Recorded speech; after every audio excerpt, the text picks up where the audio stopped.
Hello everyone. आज जो है इकोनॉमिक सर्वे का हम छठवां लेक्चर डिस्कस करेंगे। और जैसे कि हमारी सीरीज चल रही है, economic survey paper point of view से बहुत ज़्यादा इम्पोर्टेंट है। और इससे हर साल आप देख लेंगे 5 से 6 क्वेश्चन आपको प्रीलिम्स में ज़रूर मिलते हैं। और साथ में मेंस में आपको अच्छा ऐसे लिखना है या फिर पेपर 5 हो, आपको इकोनॉमी वाला पोर्शन स्ट्रॉन्ग रखना है। अगर आप उसमें आंकड़े इकोनॉमिक सर्वे से निकाल के देंगे, निकाल कर लिखेंगे, तो आपके आंसर का वेटेज बढ़ जाएगा। तो इकोनॉमिक सर्वे का अध्ययन करना इसलिए बहुत ज़्यादा इम्पॉर्टेंट है। हमारे द्वारा कोशिश की जा रही है कि एक तरीके से क्रक्स जो है पूरा इकोनॉमिक सर्वे का, वो निकाल कर आपके साथ डिस्कस कर दिया जाए। तो ज़्यादा से ज़्यादा लोग तक इसे शेयर करिए और सब्सक्राइब करवाइए। और फिर से मैं बता रहा हूँ कि ये जितना भी इकोनॉमिक सर्वे के लेक्चर्स डिस्कस हो रहे हैं, इसके पीपीटी हमारे टेलीग्राम चैनल में आपको मिल जाएंगे। डिस्क्रिप्शन में टेलीग्राम चैनल की लिंक है। इसके अलावा आपको अगर एप्लीकेशन डाउनलोड करना है और अगर आपको स्पेसिफिकली कोर्स की तैयारी करना है, तो डिस्क्रिप्शन में हमारे ऐप की लिंक भी दी गई है, जिसे एंड्रॉयड प्लेटफॉर्म में जाकर आप डाउनलोड कर सकते हैं। इसके अलावा अगर टेस्ट सीरीज भी आपको प्री फोकस टेस्ट सीरीज भी चाहिए, तो हमारे एप्लीकेशन में प्री से संबंधित टेस्ट सीरीज भी अपलोडेड है। और ये सारे कोर्स आपको बहुत ही किफ़ायती दामों में मिल जाएंगे। तो ये तो रहा इंट्रोडक्शन, सारी बात जो हर बार मैं करता हूँ। अब फाइनल आते हैं हमारे आज के मुद्दे पर, जो कि है इकोनॉमिक सर्वे का चैप्टर 6। और ये बात कर रहा है संस्थागत वित्त और विनियोजन, या फिर आपका इंस्टीट्यूशनल फाइनेंस और आपका एप्रोप्रिएशंस। ठीक, तो इस चैप्टर से संबंधित जो जो महत्वपूर्ण चीज़ें हैं, उन्हें हम आज देखेंगे। तो पिछले चैप्टर में जैसे हमने लोक वित्त देखे थे या पब्लिक फाइनेंस देखे थे, उसके बाद जो है हम ये देख रहे हैं संस्थागत वित्त। तो मतलब जो भी पब्लिक मनी है, पब्लिक तक पहुंच रही है, उसका एक इंस्टीट्यूशनल चैनल है। मतलब संस्थागत तरीके से ही जो है पब्लिक तक के पैसा पहुंचता है, पैरेलली, अलग कोई इकोनॉमी नहीं है। मतलब वो है तो उसे ब्लैक मनी कहा जाता है। तो एक जो इंस्टीट्यूशनल चैनल है, उससे संबंधित जो जो आंकड़े या कुछ चीज़ें हैं जिसके संबंध में पेपर में पूछा जाता है, उसे हम देखेंगे। टेलीग्राम चैनल में पीपीटी डाउनलोड करके देख सकते हैं। चलिए तो चालू करते हैं। इकोनॉमिक सर्वे में सबसे पहले इस चैप्टर में जो दिखता है हमें, बात की गई है राज्य के जीएसडीपी में बैंकिंग क्षेत्र है, ये ठीक कर लेंगे, बैंकिंग क्षेत्र का हिस्सा निरंतर बढ़ा है। और जीएसडीपी में अगर देखें 2022-23 में, तो ये 4.96% हमको दिखता है स्थिर भाव में, तो ध्यान रखेंगे। वहीं इसकी हिस्सेदारी कितनी है, तो 3.23% की जो है इसकी पूरी भागीदारी है। छत्तीसगढ़ के पूरे जीएसडीपी में इसकी इतनी भागीदारी है। ठीक, अब वर्ल्ड बैंक ने जो है इंस्टीट्यूशनल फाइनेंस के लिए इसका क्या महत्व है, क्यों इंपॉर्टेंट है, ये बताया है। अगर इन पॉइंट्स को अगर आप कोट कर दें अपने आंसर राइटिंग में, तो भी बहुत एडवांटेज बन जाएगा। वहाँ पे वर्ल्ड बैंक की स्टडी के अनुसार या अध्ययन के अनुसार ऐसा बताया गया है, ये आप अगर ज़रूर कोट करेंगे। तो बोला गया है कि banking system financially integrate the society. तो जो पूरा का पूरा बैंकिंग सिस्टम है, हमारा पूरा एक देश है, भारत देश है। अब ये जो भारत देश है, समझ लीजिए, भारत देश जो है, इसमें लोग आपस में जो है जुड़े हुए हैं हर तौर पर, चाहे वो कल्चरली हो, नेशनैलिटी या राष्ट्रीयता के आधार पर जुड़े हैं, तो फाइनेंशियली भी जुड़े हुए हैं, क्योंकि एक ही मुद्रा है। और अगर बैंकिंग सिस्टम पूरा का पूरा एकीकृत हो, तो ये भी क्या करेगा, फाइनेंशियली इंटीग्रेट कर देगा लोगों को। बैंकिंग प्रणाली समाज को वित्तीय रूप से जो है एकीकृत करता है। और इसके अलावा it also mobilise the capital, ये जो है पूंजी भी पैदा करता है या पूंजी भी जुटाता है। तो इस वजह से इंस्टीट्यूशनल सिस्टम या बैंकिंग सिस्टम क्यों जरूरी है, ये बात जो है वर्ल्ड बैंक द्वारा की गई है। दोनों पॉइंट को ध्यान रखेंगे। आगे देखते हैं कुछ तथ्य जो इकोनॉमिक सर्वे में दिए थे। जून 2022 की स्थिति में छत्तीसगढ़ में कुल 47 बैंक जो हैं कार्यरत हैं, जिनकी कुल शाखाएं जो हैं 32-23 हैं। अगर वॉइस के साथ कुछ और शोर भी आएगा तो उसके लिए क्षमा है, पास में कुछ कंस्ट्रक्शन का वर्क चल रहा है। तो इसके अलावा जो है एटीएम के बारे में भी बात की गई है, कितने एटीएम हैं इन बैंकों के, तो 32-33 एटीएम हैं। और साख जमा अनुपात भी पता लग रहा है, मतलब लोन या क्रेडिट और आपका डिपॉजिट का रेशो कितना है।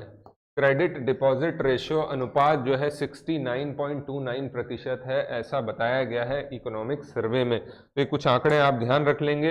अब ये जो टॉपिक मैं बता रहा हूँ ये वित्तीय समावेशन के बारे में है, ये इकोनॉमिक सर्वे में दिया था, इंपॉर्टेंट पॉइंट्स है। मुझे लगा ऐसे राइटिंग में या फिर आपको मेंस में कभी पूछ लिया जाए वित्तीय समावेशन की क्या खासियत है, तो ये अगर आप अपने आंसर में लिख लेंगे तो अच्छा वेटेज बढ़ेगा।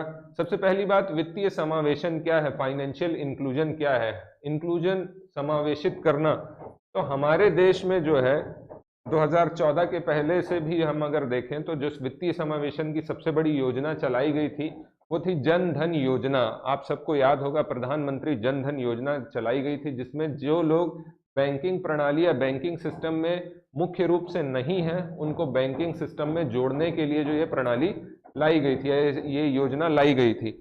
इसके पहले भी अगर हम देखें तो बैंकों का राष्ट्रीयकरण हुआ है, कई सारी ऐसी योजनाएं, जीरो मतलब बैलेंस पर बैंक खोलने की सुविधा, तो ये सारी सुविधाएं जो है बैंकिंग प्रणाली या सरकार द्वारा जो है लाई जाती हैं समय समय पर, जिसके द्वारा जो है लोगों को मेन जो आपका फाइनेंशियल सिस्टम है, प्रमुख जो हमारा वित्तीय व्यवस्था है उसमें लाया जाए।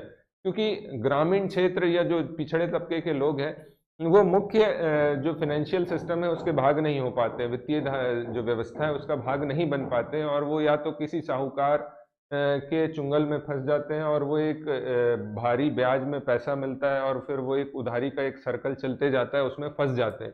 तो सरकार जो है कम ब्याज में मुख्य धारा में लोगों को लाकर जो है एक फाइनेंशियल सिस्टम मजबूत करना चाहती है, जिससे उनको जब भी क्रेडिट की जरूरत हो तो वो भी उन्हें मिल सके। तो इसलिए जो है फाइनेंशियल सिस्टम एक बहुत ही ज़रूरी सिस्टम है, उसी के बारे में बात की गई है कि फाइनेंशियल इंक्लूजन क्या करेगा। तो अर्थव्यवस्था में विविध आर्थिक गतिविधियों को सशक्त करने हेतु सामाजिक और आर्थिक विकास के साथ साथ लेन देन की गतिविधि में सुरक्षा सुनिश्चित करते हुए समग्र विकास को बढ़ावा देने के लिए प्रमुख भूमिका निभाता है। तो वही चीजें जो मैंने बताई यही डेफिनेशन में लिखी है।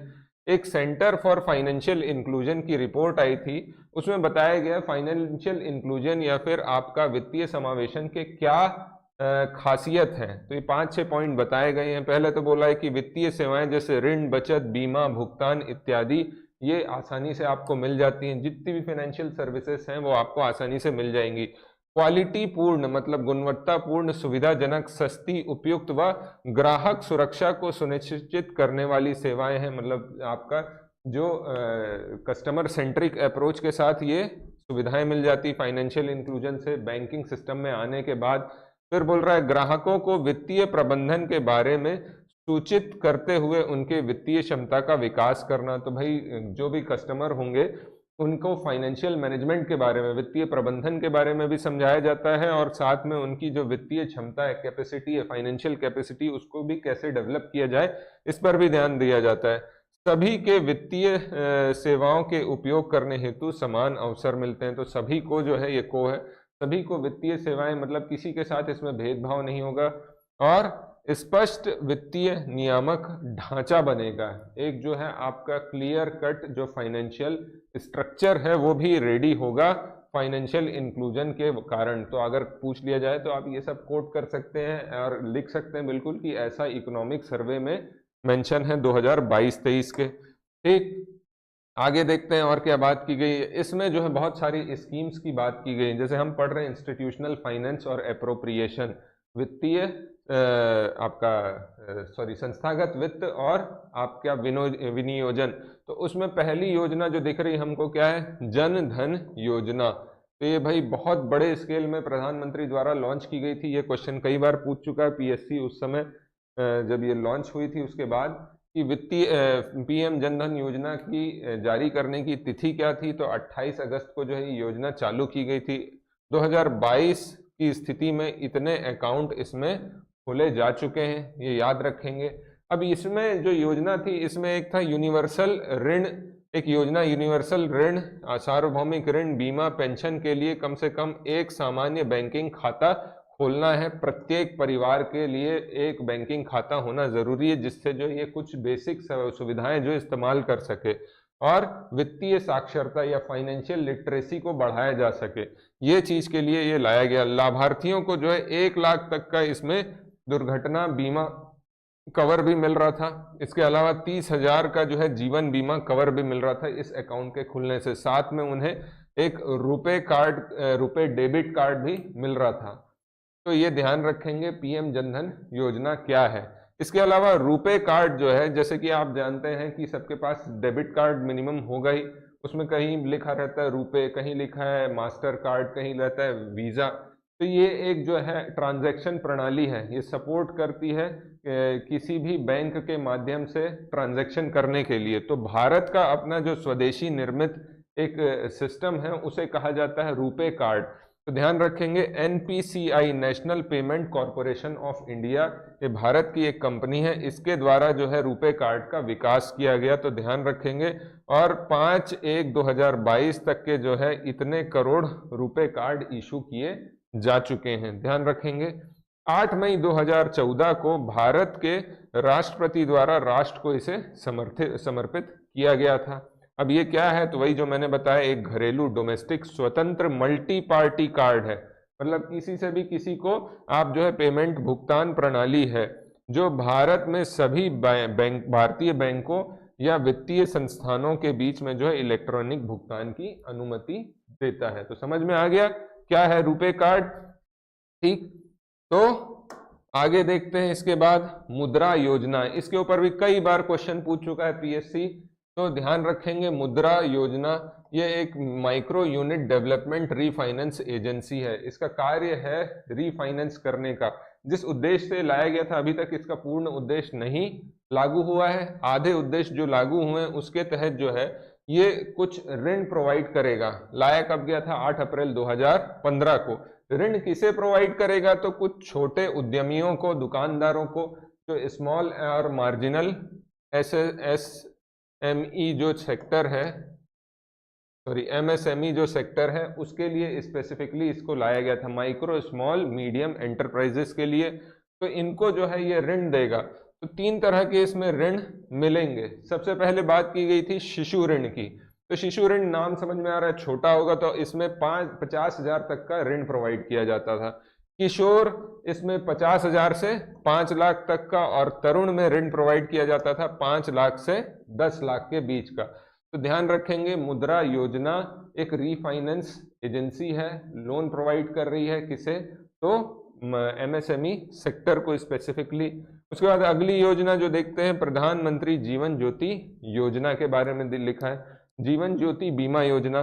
तो भाई ये एक जीवन ज्योति बीमा योजना एक जीवन बीमा योजना है सरकार की। जैसे आप सब जानते हैं एलआईसी जीवन बीमा कॉरपोरेशन जो है, उसके अलावा अलग अलग कंपनी के द्वारा भी जो है जीवन बीमा लाया जाता है, वैसी जो है सरकार के द्वारा लाया गया था। इसमें जो है लाभार्थी 18 से 50 वर्ष तक के लोग होंगे और इसकी न्यूनतम किस्त जो है 333 रुपये सालाना है, ध्यान रखेंगे। और मृत्यु हो जाती है तो जो भी व्यक्ति इसमें नामित होगा उसको 2 लाख रुपए मिलेंगे। तो यही है प्रधानमंत्री जीवन बीमा योजना, ध्यान रखेंगे प्रधानमंत्री जीवन बीमा योजना। इसके बाद है सुरक्षा बीमा योजना पीएम की। तो ये जो है आपकी एक्सीडेंटल इंश्योरेंस देता है, वो था डेथ इंश्योरेंस, ये देता है एक्सीडेंटल। तो 1 वर्ष की ये नवीनीकरणीय योजना है। जो दुर्घटना से मृत्यु अगर हो जा रही है या फिर विकलांगता आ रही है तो उसके लिए जो आपको इंश्योरेंस या फिर बीमा देती है। इसकी किस्त सालाना मात्र 12 रुपये, दुर्घटना से मृत्यु होने पर 2 लाख रुपए इसमें प्राप्त होंगे।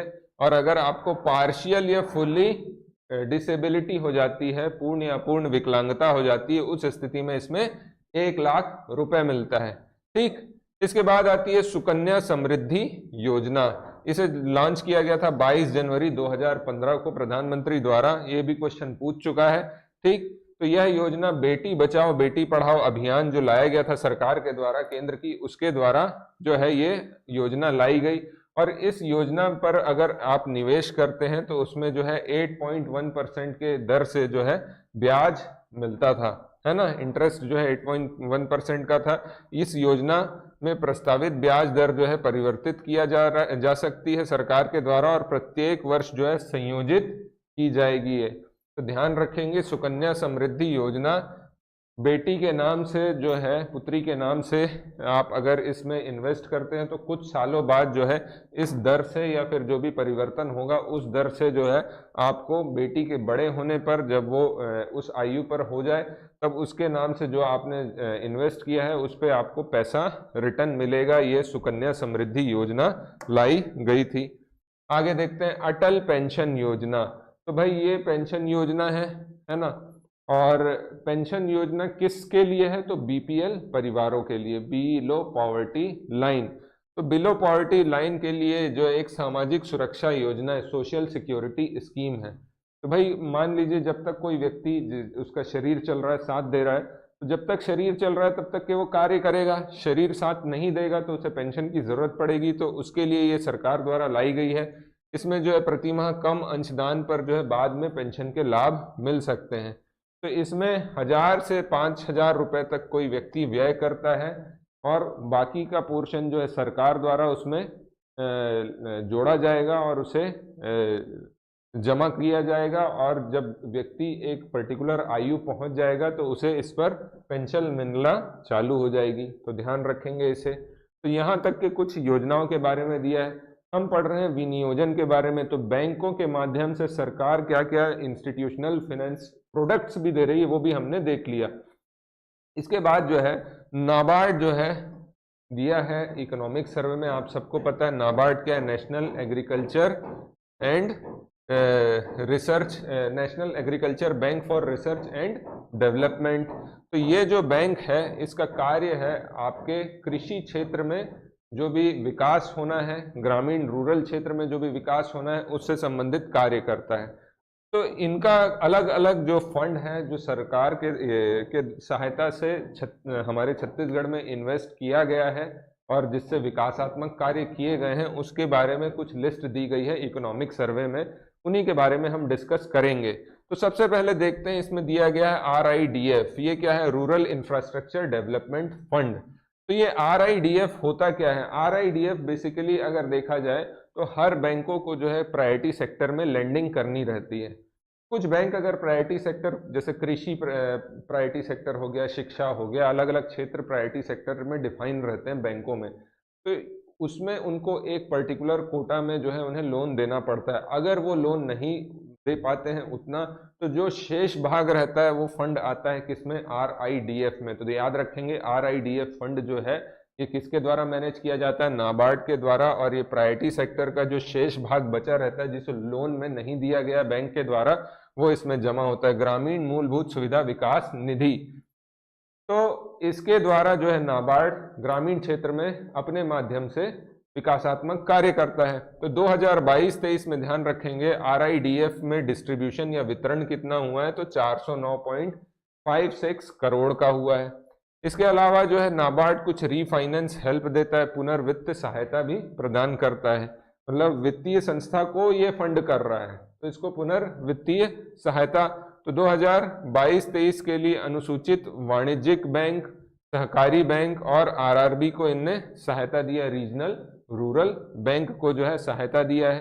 तो इसमें जो है कृषि उत्पाद ऋण कितना दिया गया है? 35-50 करोड़। और निवेश या इन्वेस्टमेंट कितना दिया गया है? लोन दिया गया है तो 510 करोड़। ये आंकड़े ध्यान भी नहीं रहेंगे चलेगा, लेकिन मेंस के लिए इसे जरूर देख लेना, कहीं आप कोट करोगे तो इंपॉर्टेंट है ये, ठीक। तो इसे ध्यान रखेंगे। आगे देखते हैं मार्कफेड। मार्कफेड मार्केट फेडरेशन है ना, ये हमारे राज्य में जो है धान खरीदी के लिए प्रमुख संस्था है। और ये संस्था को जो है खरीफ मार्केटिंग के लिए, मार्केट फेडरेशन को खरीफ मौसम में विपणन के लिए जो है 2022-23 के लिए 6000 करोड़ की जो है ऋण सहायता दी गई है नाबार्ड के द्वारा। तो ध्यान रखेंगे।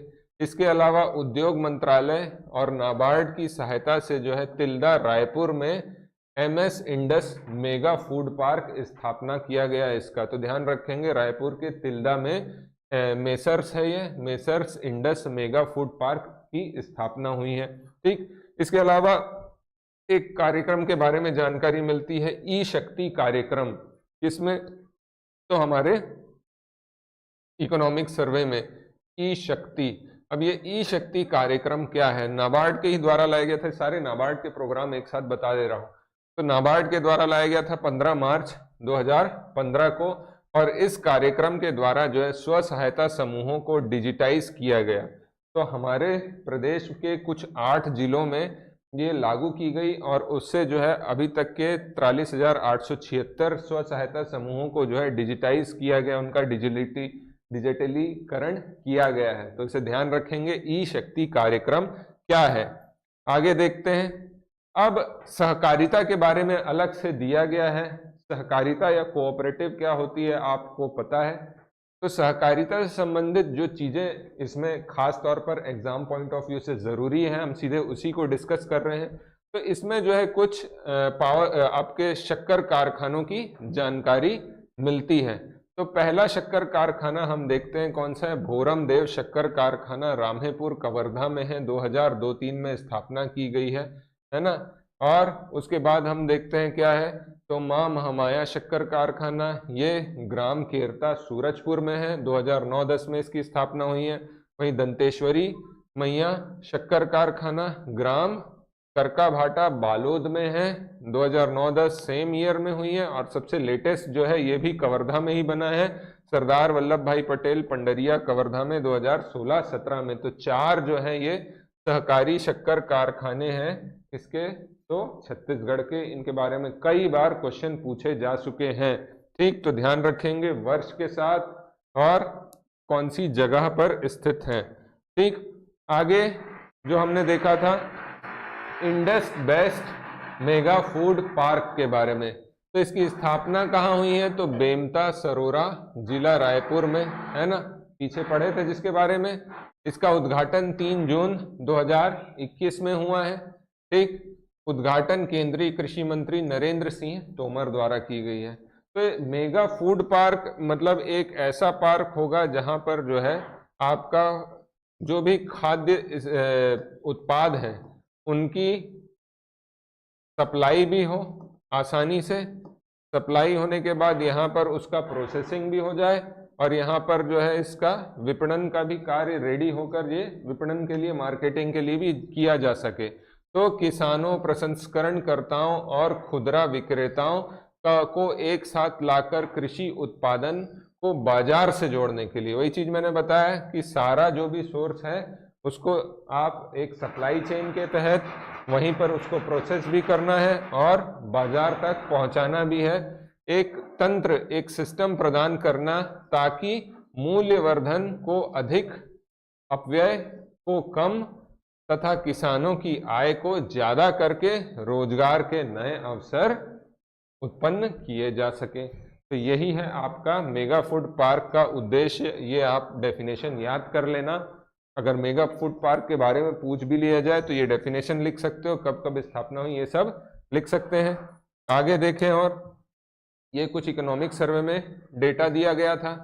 क्या दिया है कि छत्तीसगढ़ में सहकारी बैंक जो है, हो सकता है छोटा नजर आए आपको पीपीटी में, मैं पीडीएफ बनाकर जो डाउनलोड करूंगा उससे देख लेंगे। तो इसमें दिया गया है कि हमारे यहाँ जो सिस्टम है सहकारी बैंक का, है ना, वो त्रिस्तरीय है। सबसे नीचे जो है होता है आपका PACS, primary agriculture cooperative society, उसके ऊपर होता है हमारे क्या, डिस्ट्रिक्ट सेंट्रल कोऑपरेटिव बैंक, और सबसे ऊपर होता है एपेक्स बैंक। एपेक्स बैंक जिला केंद्रीय सहकारी बैंक और प्राथमिक कृषि साख समिति, ठीक है। तो इसी के अंतर्गत बताया गया कि हमारे यहाँ रायपुर, दुर्ग, बिलासपुर, अंबिकापुर, जगदलपुर, और ये हो गए आपके 5 क्या संभाग मुख्यालय। इसके अलावा राजनांदगांव और रायगढ़, यहाँ पे जो है आपको क्या मिल रहा है, जिला सहकारी केंद्रीय बैंक, ठीक है। इसके कार्य क्षेत्र भी दिए हुए हैं, अगर कार्य क्षेत्र ना भी याद रहे तो चलेगा। उसके बाद इसमें अलग अलग क्षेत्र में कितने बैंक हैं वो बताए गए हैं। तो रायपुर जैसे अपने आप में बड़ा है तो सर्वाधिक बैंक मिलेंगे हमको यहाँ, दोनों ही, ये ध्यान रख लेंगे। और कुल ये डेटा आपको ध्यान रखना है कि प्राथमिक सहकारी समितियां जो हैं, कृषि साख समिति, वो 2058 है, और शाखाएं अगर बोला जाए केंद्र, जिला केंद्रीय सहकारी बैंक की, वो कितनी है, तो 326 है। ये दोनों डेटा आपको ध्यान रखना है, ठीक। आगे बात की गई है कि जिला सहकारी, इसके अलावा राजनांदगांव और रायगढ़ वाला क्षेत्र है, इसी में जशपुर को भी शामिल कर दिया गया। ठीक, जिला सहकारी बैंक मर्यादित रायगढ़ के परिसमापन में होने के कारण जशपुर जिले में एपेक्स बैंक की रायगढ़ शाखा के माध्यम से 134 कृषि साख सहकारी समितियों को साख उपलब्ध कराई जा रहे हैं। वही चीज मैंने बोला, 134 जशपुर जो है रायगढ़ के अंतर्गत है, तो ध्यान रखेंगे इसे। ये कुछ हमने सहकारी बैंक से संबंधित जो है डेटा अभी देख लिया। अब यहाँ दिया है अल्पकालीन कृषि ऋण की संरचना और कृषकों को जो ऋण वितरण किया जा रहा है, ये भी इकोनॉमिक सर्वे में कुछ डेटा दिया गया है। तो हम सीधे इसमें से देख लेते हैं कि हमारे यहाँ जो है प्रभावशाली ऋण जो दिया जा रहा है वर्षवार आपका अल्पकालीन राज्य शासन द्वारा किसानों को, उसमें धीरे धीरे उसके ब्याज दर में कमी आई है। तो अगर देखें, जहां पर 2004-5 में लगभग 9% था, वो 2014-15 से 2021-22 तक के ये 0% में ला दिया गया। वर्षवार जो है दिया गया है ये कृषकों को, और इसमें लगातार ऋण में जो है ऋण के ब्याज में लगातार कमी लाई जा रही है, तो इसे बिल्कुल आप ध्यान रखेंगे। आगे देखते हैं और क्या चीज है। तो आगे दिया गया है ऋण व्यवसाय, किस किस क्षेत्र में कितना ऋण मिनिमम लगता है ना। तो इसमें प्राथमिक साख सहकारी समितियों के द्वारा जो है संचालित किया जा रहा है, विभिन्न क्षेत्र दिए हुए हैं। तो अल्पकालीन ऋण जो है ये कृषकों को पीछे ही हमने देखा 0 ब्याज पर दिया जा रहा है, ठीक है। इसके बाद गौपालन के बारे में भी ऋण दिया जाता है, तो उसमें परंपरागत गौपालन में कृषकों को जो है 2 लाख रुपए तक के 1% ऋण लगता है अगर उनको कर्जा चाहिए तो, और 2 लाख से अधिक के लिए जो है उन्हें 2 लाख रुपए तक के जो है का 0% ब्याज दर पर, तथा 2 लाख रुपए से अधिक एवं रुपए 3 लाख तक का अगर जो है तो उन्हें 3% ब्याज दर लगेगा। मतलब 2 से 3 लाख पर, यहाँ पर अगर 2 लाख तक के हैं तो उन्हें 1% ऋण लग रहा है, और 2 से 3 लाख के बीच में है तो उन्हें 3% ऋण लग रहा है। यहाँ पर 0% था। उसके बाद मत्स्य पालन हेतु भी अगर देखा जाए तो 3 लाख तक दिए जाने वाले ऋण जो है ये भी अल्पकालीन ऋण 0% पर होंगे। उद्यानिकी के लिए भी दिया गया, इसमें भी अगर जो है 3 लाख तक की सीमा के जो है ब्याज मुक्त होंगे, 0% है। और वैसे ही जो है लाख पालन हेतु भी जो दिया गया है उसके लिए भी 0% बात की गई है। तो ध्यान रखेंगे, ऐसा पूछ लिया जाए कभी स्पेसिफिक सेक्टर से संबंधित, तो ये आपको पता रहना चाहिए किसमें कितना ऋण या कितना ब्याज लग रहा है, ब्याज दर लग रही है, तो ध्यान रखेंगे इसे। तो ये कुछ चीजें इसमें दी गई थी। आगे जो देखते हैं हम कि सहकारिता विभाग की एवं सहकारी संस्थाओं के माध्यम से किए जाने वाले महत्वपूर्ण कार्य। तो पहले तो इथेनॉल प्लांट की स्थापना के बारे में बात की जा रही। तो एक तो भोरमदेव शक्कर कारखाने में और दूसरा महामाया शक्कर कारखाना, इन दोनों जगह जो इथेनॉल प्लांट लगाए जा रहे हैं। जैसे कि पेट्रोल की हमें खपत कम करनी है, उसका कंजम्पशन कम करना है, उपभोग कम करना है और पॉल्यूशन भी कम करना है, तो उसके लिए उसमें जो है गवर्नमेंट के द्वारा अनुमति दे दी गई है कि इथेनॉल का मिश्रण किया जा सकता है। इथेनॉल एक तरीके का अल्कोहल है जो कि गन्ने के बाई प्रोडक्ट के सह उत्पाद के तौर पर निकलता है, और इसे जो है शक्कर कारखानों में इसलिए इस कारण से यहाँ पर आपका इथेनॉल प्लांट लगाए जाएंगे। और जो भोरमदेव वाला है ये पीपीपी मॉडल पर स्थापित किया जा रहा है, और दूसरा जो है वो आपका बन रहा है कहाँ, महामाया शक्कर कारखाने में। तो ध्यान रखेंगे, इनके बारे में कुछ डेटा भी दिया हुआ है। इसके अलावा और क्या बात की गई, एक तो इथेनॉल प्लांट, दूसरा सरदार वल्लभ भाई पटेल शक्कर कारखाना की स्थापना की गई है। यहाँ पर 14 मेगावाट का जो है वो जनरेशन प्लांट भी लग रहा है, मतलब यहाँ पर जो वेस्ट प्रोडक्ट है उससे बिजली उत्पादन किया जाएगा। वैसे महामाया शक्कर कारखाना अंबियापुर ग्राम केरता में यहाँ पे 6 मेगावाट का जो है एक पावर टरबाइन स्थापित किया जा रहा है, जहाँ से जिसमें से 3.5 से 4 मेगावाट तक की पेराई के संचालन के द्वारा विद्युत उत्पादन किया जाएगा, है ना। इसके अलावा शेष 2 से 2.5% की आवश्यकता जो है एग्जिट इंफ्रास्ट्रक्चर के अंतर्गत स्विच यार्ड पैनल के निर्माण से 100% पूर्ण हो चुका है इसका कार्य। ठीक है, तो यहाँ पर 6 मेगावाट है आपका महामाया शक्कर कारखाने में, और सरदार वल्लभ भाई में लगभग 14 मेगावाट का बिजली उत्पादन हो रहा है। तो ये सारी जो है सहकारिता विभाग के द्वारा कुछ और चीज़ें जो है विकसित की गई हैं। PDF शेयर कर दूंगा, तो उसमें आप डिटेल से इसे पढ़ लेंगे। इकोनॉमिक सर्वे से डायरेक्ट इसे स्क्रीनशॉट लेकर मैंने इसमें डाल दिया है। तो समय कम था इसलिए ऐसा किया, लेकिन एकदम इम्पोर्टेंट क्रक्स है, इसे मत छोड़िएगा। तो ये कुछ जानकारी हुई विनियोजन और आपका इंस्टीट्यूशनल फाइनेंस या फिर संस्थागत वित्त से संबंधित। हमने देखा इसमें जो जो इम्पोर्टेंट चीज़ थी, चाहे नाबार्ड से संबंधित हो, चाहे जो गवर्नमेंट के द्वारा अलग अलग योजनाएं लाई गई जिससे फाइनेंशियल इंक्लूजन बढ़ाया जाए, वो सारी चीज़ को हमने इंक्लूड कर लिया है। और ये प्री और मेंस दोनों के लिए बहुत ही महत्वपूर्ण टॉपिक होगा, तो इसे ज़रूर से करिएगा, इसे छोड़िएगा नहीं।